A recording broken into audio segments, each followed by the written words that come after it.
પ્રભુ ઈસુના જીવંત અને પવિત્ર ત્રિએક નામમાં વાલા ભાઈઓ અને બહેનો, આપ સર્વને લોગોસ બાઇબલ સ્ટડી તરફથી પ્રેમી સલામ હું પાઠવું છું.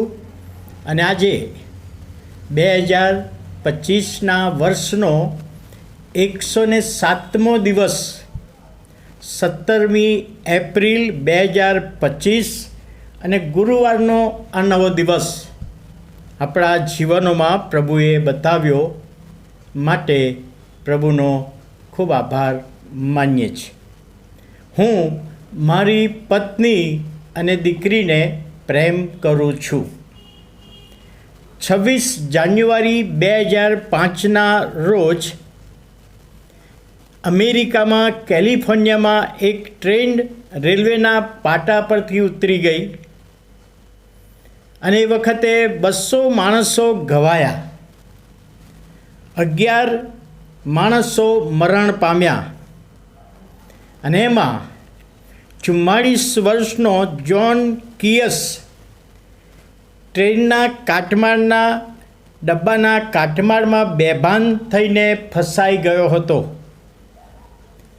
જ્યારે કેટલાક સમય પછી રાહત કામગીરી, બચાવવાની કામગીરી શરૂ કરવામાં આવી, એ પહેલાં આ જ્હોન કિયસ એ ભાનમાં આવ્યો અને એણે જોયું કે બહુ મોટો અકસ્માત થયો છે, મારા પગ ફસાઈ ગયા છે, મારું માથું ફસાઈ ગયું છે, મારા શરીરમાંથી લોહી વહી રહ્યું છે અને હવે બચવાની કોઈ આશા નથી.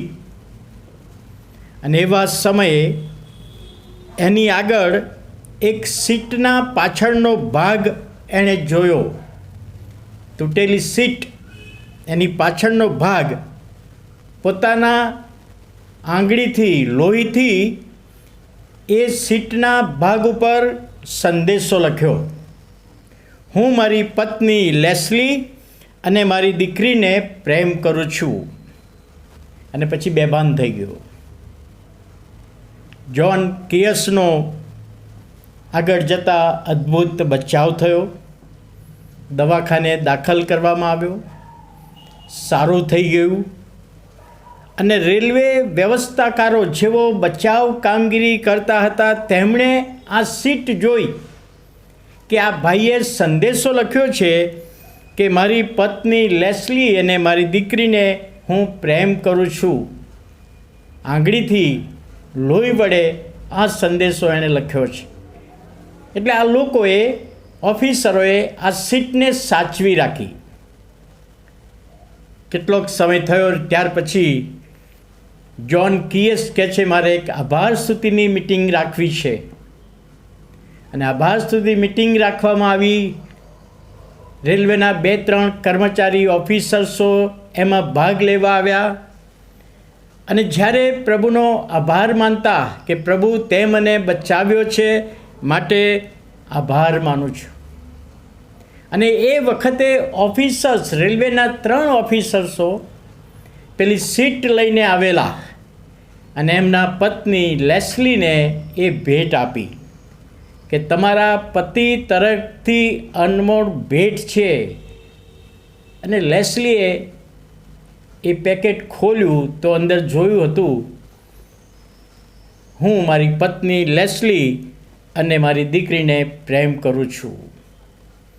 અને પતિએ પોતાના પત્ની પ્રત્યેનો પ્રેમ પ્રદર્શિત કર્યો મરતા પહેલાં કે હું મરી જવાનો છું, પ્રભુની કૃપાથી જીવી ગયો, બચી ગયો. પણ પત્ની પ્રત્યેનો, દીકરી પ્રત્યેનો પ્રેમ એ એણે આ રીતે પ્રગટ કર્યો, જાહેર કર્યું. પ્રભુ ઈસુ ખ્રિસ્ત પણ આપણા માટે વધસ્તંભે મરણ પામ્યા છે. એ સમગ્ર માનવજાતને પ્રેમ કરતા હતા એ બાબત. અને એફેસીઓનો પત્ર તેનો 5મો અધ્યાય અને 25મી કલમનો છેલ્લો ભાગ પોતાની પત્નીને કહેવામાં આવ્યું છે, પતિ તમે તમારી પત્નીઓ પર પ્રેમ કરો, પતિઓ તમારી પત્નીઓ પર પ્રેમ કરો. અને એ પ્રેમ પ્રભુએ આપણને લગ્ન જીવનથી જોડ્યા છે. કોઈક કારણસર જુદા થઈ ગયા છે, ફરીથી ભેગા થઈએ અને પ્રભુના મહિમાને માટે, કૌટુંબિક જીવનને માટે, બાળકોના માટે સર્વ રીતે આશીર્વાદિત બને એ વિશ્વાસમાં પતિ પત્ની એકબીજાને પ્રેમ કરે એ આજનો સંદેશ સમજવામાં પ્રભુ એના આત્માની દોરવણી આપે. આમેન. વાલા પ્રભુ, આભાર માનીએ છીએ આજે પતિ પત્નીના જે પ્રેમનો દાખલો અમે જોઈ શક્યા, તમારા વચનોમાં એ શિક્ષણ આપ્યું છે. આભાર માનતા તમારા હાથોમાં સોંપાય છે. ઈસુ પ્રભુના નામમાં સાંભળો, માન્ય કરો. આમેન.